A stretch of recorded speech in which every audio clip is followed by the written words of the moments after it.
ta group này mùi ta mê mùi ta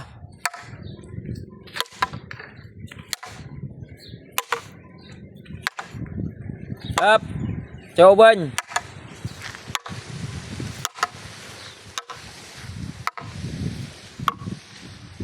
ấp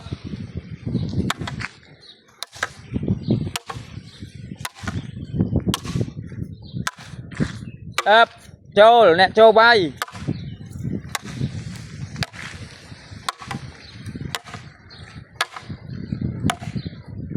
ấp chụp sân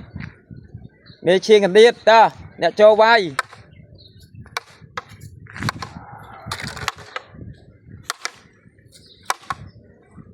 ấp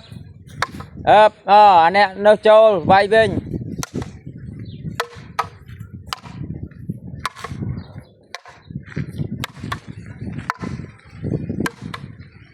ấp